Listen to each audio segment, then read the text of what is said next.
Hey guys, Mike here from Sell Your Service, and I'm joined by Jason Resnick from res.com and from Feast. I guess I would know you from. How you doing, Jason?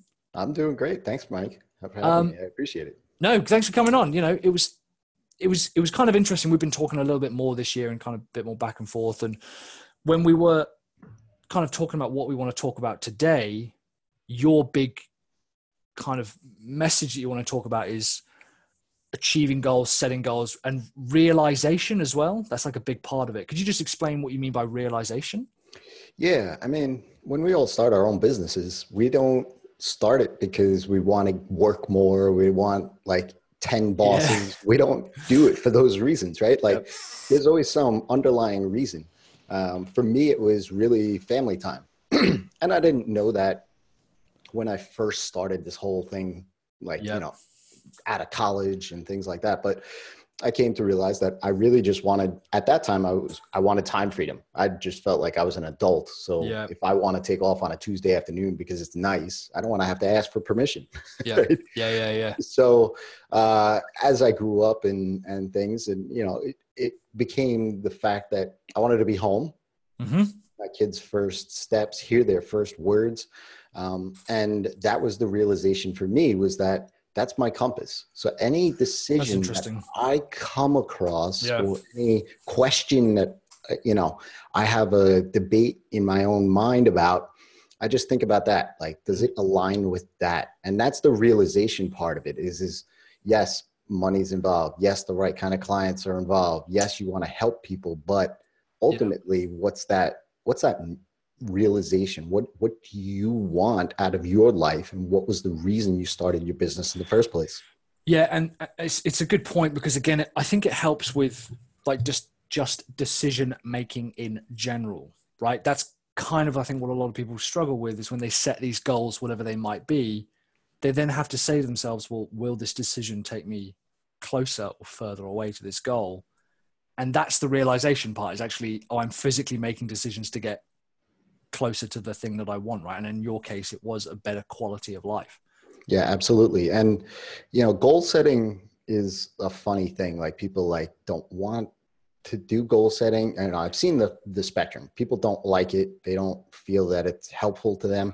And then other people like are religious about it. Like, Yeah. they even set like monthly goals or weekly goals and things like that. So I look at it more of like a theme sort Yep. of thing, right? Like, the goals are the actions, the things that I have control of to try to reach, and those themes, right? So I usually set about 3 themes every single year.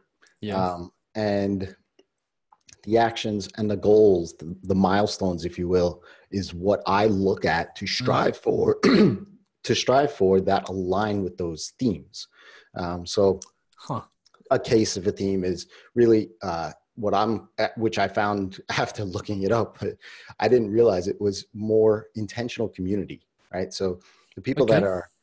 people that are coming into my world, whether they're a podcast listener, whether they are a client or a Mm. customer, those kind of things, is just being more intentional about learning about them, who they are as Wow. people, connecting with them at a personal level, because that is how you're really going to form those relationships. Mm. And we talk about list building and Yeah. marketing and all these other things, and a lot of it surrounds by vanity metrics. Mm. But when I've done actually intentional community tasks and actions, Mm-hmm. and I'd be happy to share some of those examples, but when I've done those things, they've made long-standing relationships. And I just wanted to do that more in 2019.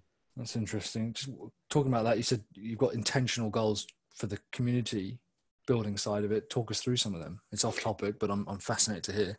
Yeah. So one of the intentional things that I did, and this was more of an experiment Mm. that I did last year, was I signed up for Bonjoro, and we've talked about that in the Yep. past, right?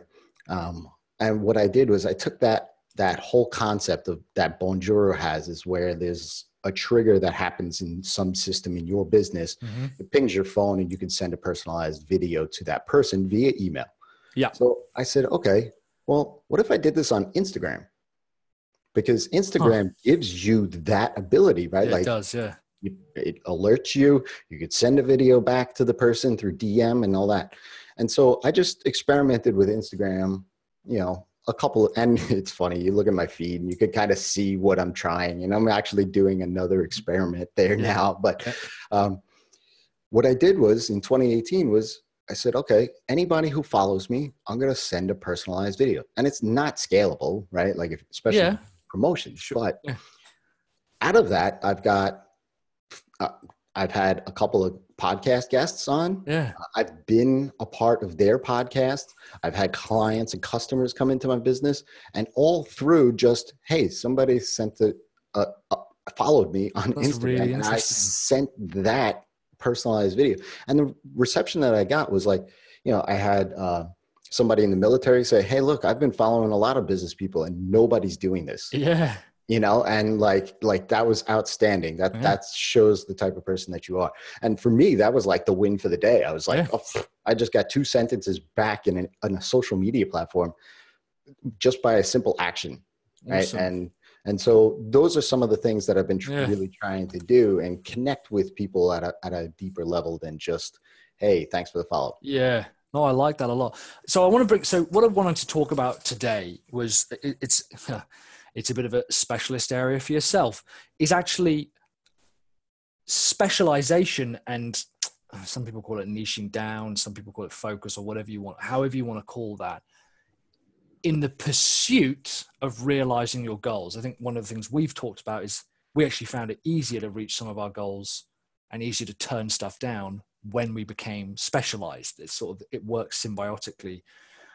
First of all, just take us through at a high level, what is specialization? What am I looking to do if I think I want to become a specialist, or if I want to start reaching some of those goals? How does specialization help me? Yeah, specialization, it's obviously a big buzzword, but you think about any business, from the startup business, there's a specialist, right? Yep. You're a plumber, you're a lawyer, and there's even special niches within those things. But what it really comes down to is who you serve and the type of people that they are and the type of problems that they have. Yep. And you being able to hear those problems, understand those problems, connect with that person, and then provide them a solution. Whether that solution is working with you, whether it's a resource that you can help them with by sharing it with them, or even referring them to somebody else that you may know, right? Yep. And it's almost counterintuitive, but when you do niche down, you grow bigger. Yes. Right? It's that whole, big fish in a small pond kind of thing. Yeah. You become that expert, that guru, whatever it is, the go-to person. But really what it means is it makes you referable, right? Yeah. So if somebody, I became, when I first started, I was a developer. I was doing Ruby on Rails, Java, custom PHP, like all over the map, right? I was just basically a developer. Yep. And when I really focused in on who I helped the most, and the wins that they got the best, it came down to WordPress. Yeah. And I even further went down that road because I loved e-commerce. So I specialized in WooCommerce. And quickly I became the WooCommerce guy. And a lot of people refer me work because they hear WooCommerce. Oh, Jason's one of the guys you need to talk to. So that's what specialization for me did. And it really got me over the hump, like about 2 years into my business where I was feeling burnout and things like that. So, and it's interesting because it happens pretty quickly as well. When you make that decision to say, I'm actually going to focus and get tunnel vision, I'm only going to basically work with this type of client or whatever. And we can talk a bit about the specifics behind that. I was surprised at how quickly I started attracting the right kind of leads and customers and just audience through just saying, well, this is all I work on. Bizarrely, through saying I'm happy to push other people away, I actually attracted people even quicker. Yeah. And that's what's funny is that it's like it's like a human thing of wanting acceptance. But I mean, I've pushed people away. I've even had sales calls where, they've been 2 people on the same call, 2 founders of a business. And one, I say just in the course of the conversation, look, I'm not really the right person for you. Yeah. And then the one guy accepts it, and the other guy, well, wait a second, hold on. Yeah, yeah, yeah. Why aren't you? You Yeah. know? It's it comes down to that referable quality, because as a business, especially in starting up, 90% or more of your business is word of mouth. Yep. And if you want the best kind of clients, right, the ones that respect what you do, the ones that are going to give you testimonials, the ones that are going to refer you work, you have to focus in on those clients and figure out what specialization that you could fall into that solves their problems, so that they can then go ahead and talk to their friends, families, colleagues, and whoever, and say, hey, look, you know, Mike is the guy that handles all the marketing for my business.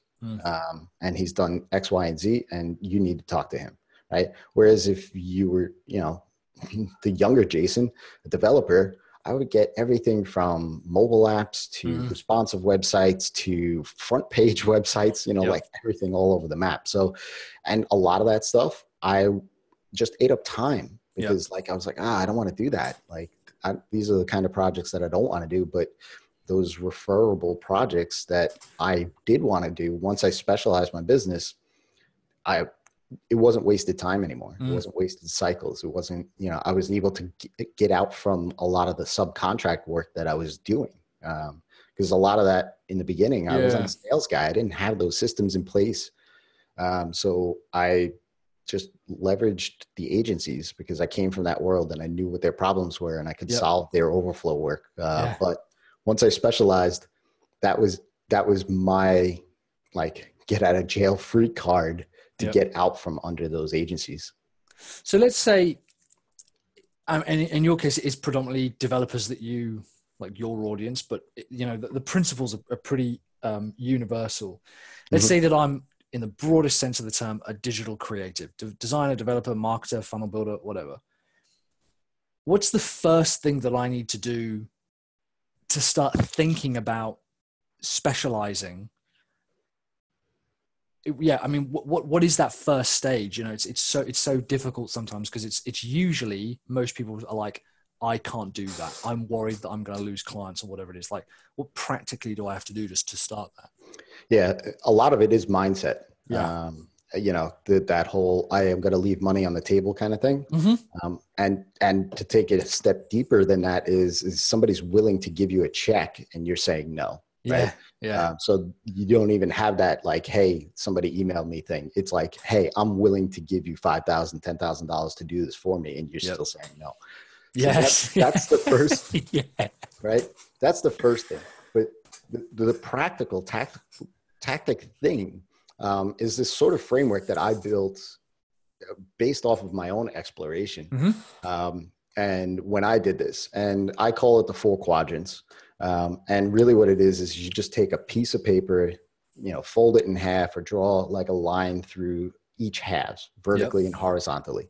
And then in the top quadrant, you basically just bullet list out all the projects that you enjoyed, some of the projects that you want to work on, you know, the pet projects that you really love doing.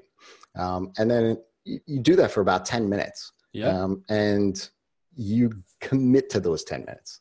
Don't think you're done after those 5 minutes, because those 9th and 10th minute, like the 8th, 9th, 10th minute is where the gold is going to happen. So you commit to those 10 minutes. Then you do the counter on that other quadrant in the top. All the projects and things that you don't like to do. Another 10 minutes. And basically you work through the quadrants. Now the bottom half quadrants, the bottom half of the page rather, is where you're going to find the actual gold.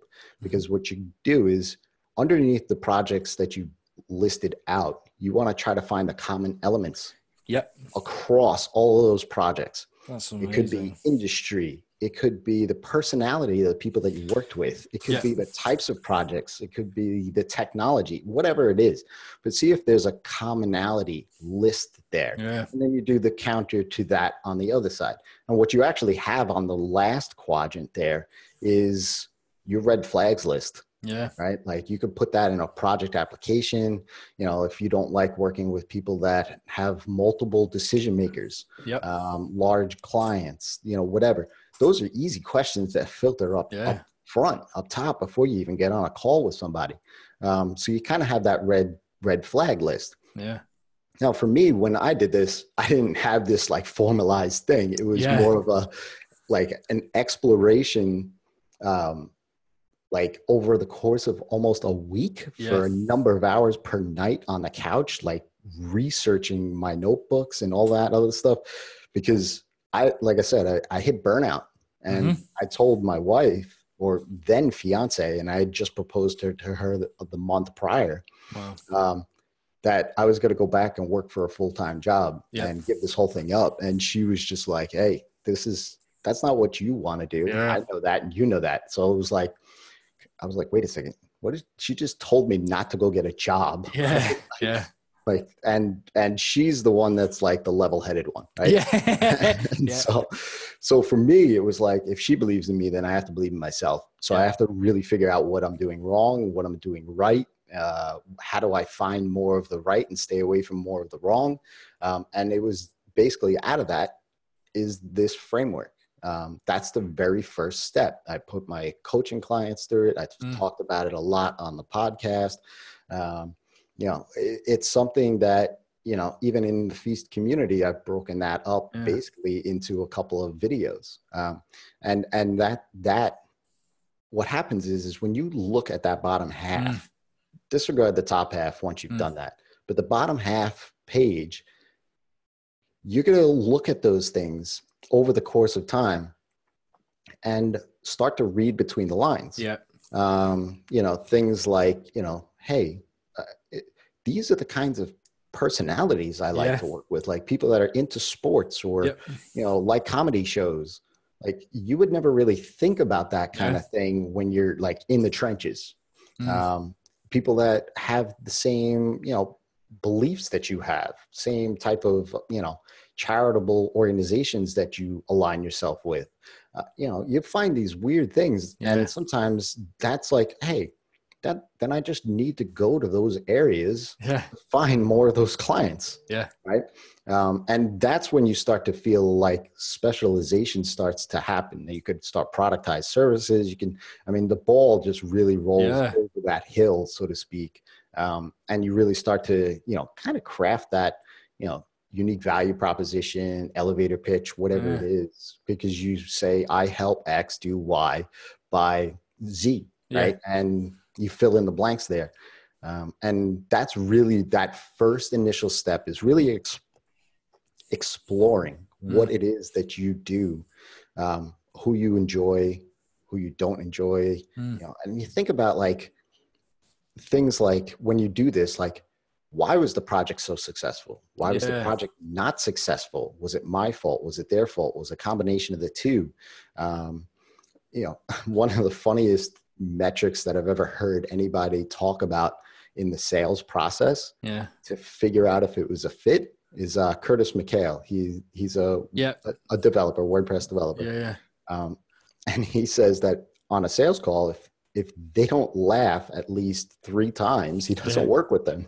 Yeah. Like, I mean, that's crazy. But if you We were think literally just talking about that on a sales coaching call. Like there has to be at some point the ability to laugh. You know, it's so important because you're going to be working together for a long time, you know, and that's kind of, it's a way of humans telling each other from eons back, we're in a safe place here. We're kind of, you know, we're connecting here. I think that's a great measure. I haven't ever seen it written down, but I like that. Yeah, that's great. I don't know if he's written it down, but I've had conversations with him where he says that. Yeah. It's like, yeah, I had a great project lined up, but we only laughed once. And I'm like, wait, what?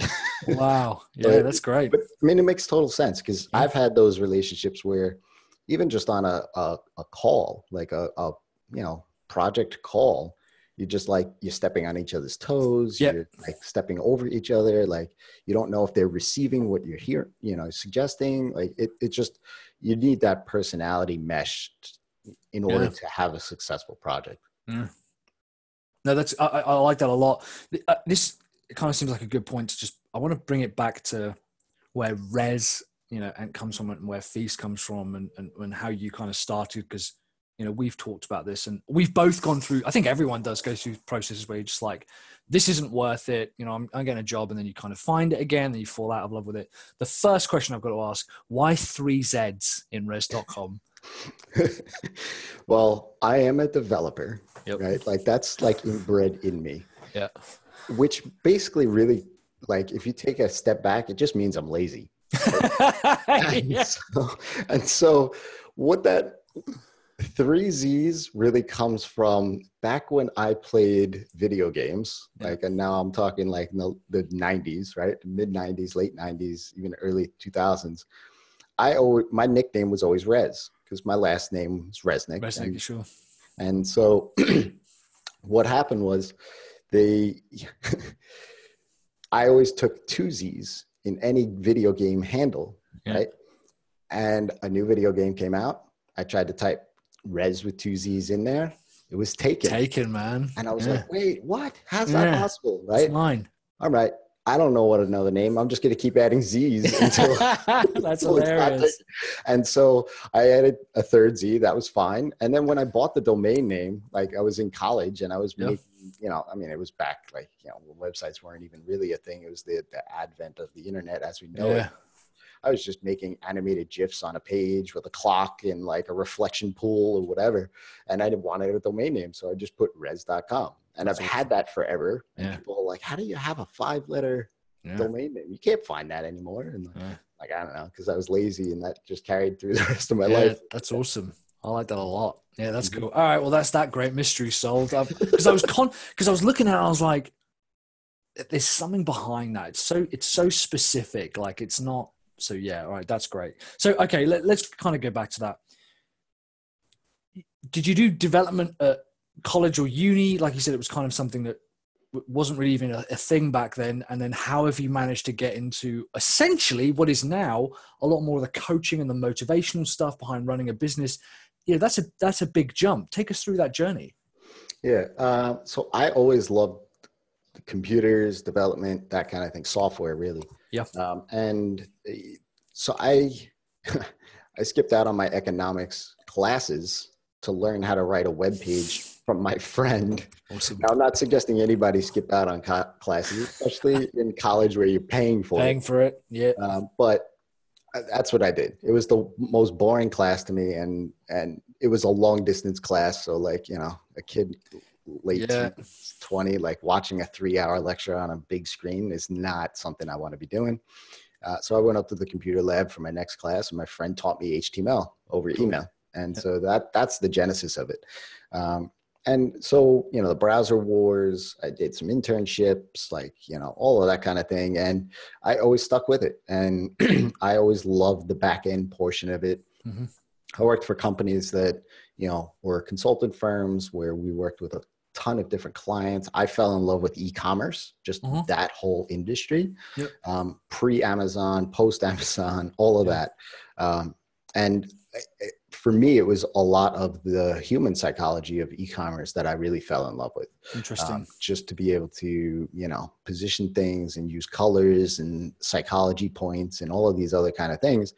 Basically the behavioral part of e-commerce to get somebody to actually buy, because back in the day, nobody wanted to put their credit card through online. Yeah. Right? Yeah. Like, so you had to do these kind of ways. And now that's much more mature and people are accepting of that. So it's sort of changed more to like, how do I get more money from this person? Yeah.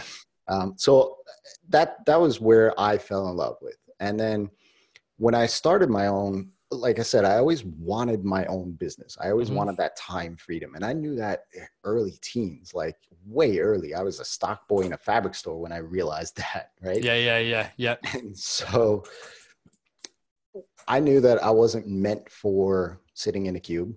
Yeah. And so I always did freelance work on the side. And as the internet was growing, small businesses, brick and mortar, like town, boutique shops, those kind of things, they didn't have anybody to do this stuff. So I did it per hour. Yeah. Right? And so I always built up this freelance client roster alongside working full time. And then I knew that at some day there was going to be a switch over, and there was. And, you know, in 2010 is when I did that switch for the second time. Yep. And at that point in time, I knew that I wasn't ever going to go back. Like, this is the time. This is what I want to do. This is my journey. Yeah. And so I struggled for the first, well, I didn't struggle for the first 2 years, but at the end of the first 2 years is when I had that burnout period where I was just like, I don't know what I'm doing. Like, maybe I'm just not cut out for this, you know, like I felt like this hamster wheel, and I dug myself out of that, you know, like we mentioned about the specialization point. And it was probably, I guess it was around 2015, 2016 when, you know, I started going to events and conferences and meetups and talking to other developers and designers, and people were like, how do you charge what you charge? Right? Like, you're in the WordPress space and you're charging $2,000, $3,000, $4,000 a month. Like, how do you do that when WP Curve's charging 60? And I'm like, well, I don't do what WP Curve does. And so just having these conversations, and then it came to the point where I was like, maybe there's a way I can help people and formalize this. Right. And so I started trying, just building an audience and that kind of stuff, just really just communicating things through email. And then it was when we had our first son, you know, he's now a little over 2 years. The drive home from the hospital, and I turned to my wife and I said, so now what do I do? And she goes, what do you mean, what do you do? And, you know, like, what? Like, and, you know, like, just the way my stupid head works and all that stuff. I didn't think about it at the time, but she just gave birth, right? Like, and I'm talking about myself, right? Like, can we focus on what's important, please? Can we please talk about me? Exactly, right. And like, so I said, well, I don't know. Like, I've realized my dream. TJ's in the back seat. I set out to be home. I've built the business to be home. Now what? She was like, I don't know, make more money. Right? You know, she just kind of said it in jest, but, you know, I was like, you know what? I want to help as many people to realize their dream as I have, because I'm just the average guy. If I could do it in New York, anybody can do it. You know, I have introverted tendencies. You know, I don't have that background of business and marketing. I don't come from an entrepreneurial family. Like, I didn't have all that stuff. I just kind of set my mind to something and I just went for it, and here I am. And so that was about when I was like, okay, I could create Feast, which is the membership community. Coaching has only started coming in, like one-on-one coaching, group coaching is now a thing for me, which I love because you really dive deep into someone's business. And I help other developers, designers mostly, but like, as you said, I'm not talking code, I'm talking business. So, right, I have a photographer, I have a drone photographer inside of Feast, which I was like, whoa, that's cool. Like, that's cool. But like, how to be able to then go ahead and create recurring revenue, which I call just predictable revenue. It's not necessarily recurring, but it's predictable, so that you can build that sustainable business, so that you can live the kind of life that you want, build a business around your life, which is what I've done. So that's the genesis. That's kind of like the story of Feast and who I am and what I'm all about. But yeah, I mean, it kind of like, when you think about that whole journey, like all of those dots connected back when I was 14, sitting on the floor of that fabric store. It's kind of, and as for anyone listening or watching, the process that you just went through, Jason, as well, is often the case for finding that specialization. I find again and again and again where people specialize is exactly as you mentioned earlier. What do you like doing? If you don't like doing SEO, don't worry about it. Like, we can find other stuff to specialize in, but also people tend to have a connection to something they've got previous experience with. And I think a lot of people go, yeah, but I've got experience in that, therefore it's kind of cheating, right? I'm like, no, that's what you should go after. If you like it, if you've got experience, and you mentioned, I want to help this audience, I want to help people who've got this problem. That's the strongest possible sign that that's something you should specialize in. You don't have to do everything. So that journey kind of naturally brings that out, and look where you and your clients are now. Yeah, 100%. I mean, and that's why I look at the ideal person for Feast is somebody who's been running their business for a number of years.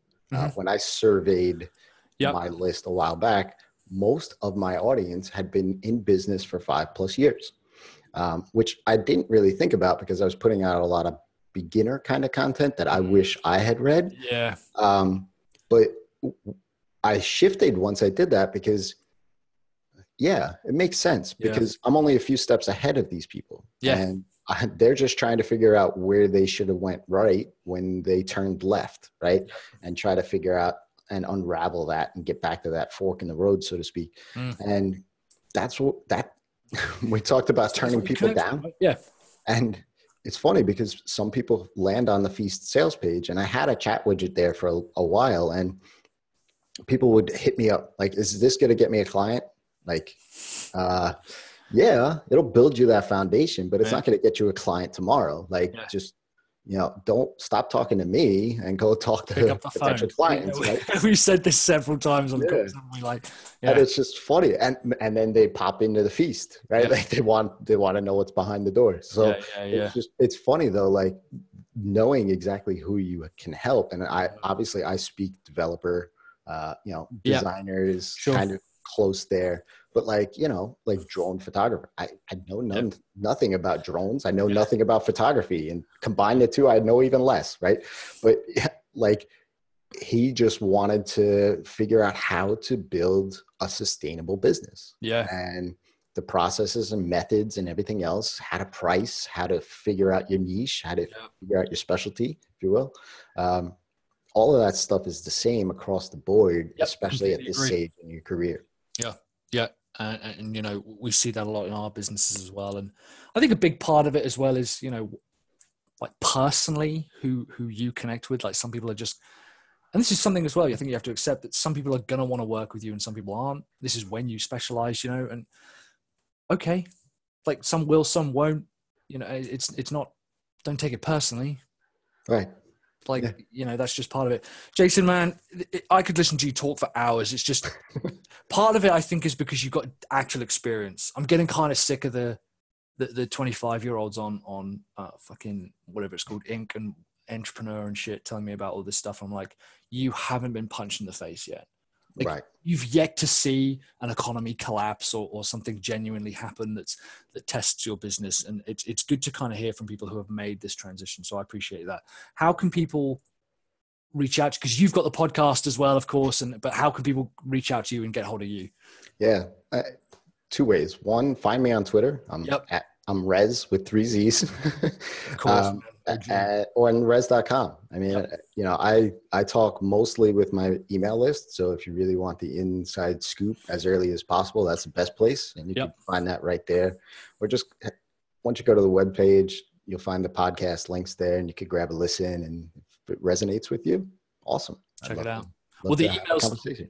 Yeah, no, I really like your emails as well. They're very similar to the types of emails that my guys like to receive from me. They're conversational and they talk through, and sometimes you're like, I haven't even got calls to action in this. I'm just going to tell you the thing that's happening or something you need to be aware of, something I've learned. And again, it makes a big difference. And it's just, it's been really good to talk to you about this, man. I really appreciate it. And I love the quadrant thing. It seems so obvious. It seems like something that should just be done even in school. Mm-hmm. Yeah. Well, that goes back to what you were saying about, like your mission. I wish I'd learned this earlier. Yeah. Right. And like, I wish I had those quadrants back in 2010 or even 2000, right? Like I wish it was there and there was nothing there. And it literally had to have like, my fiance at the time to have me sit down and I remember it was 5 nights, 4 hours a night, sitting on the couch in my dungeon of an apartment, figuring this stuff out, Yeah. And even being told, actually, you're allowed to turn down work. It doesn't make you, a choosing beggar or whatever. Like you're allowed to turn down work that's not right for you. It's such a powerful message. And I appreciate you sharing it with us, man. Yeah, no, I appreciate you having me. You know how much I enjoy your videos and your podcast and all that stuff. So it was a pleasure to be a part of that. Cool, man. All right. I'll catch you later. And thanks very much for coming on, Jason. Yeah. Thanks for having me. Cheers, man.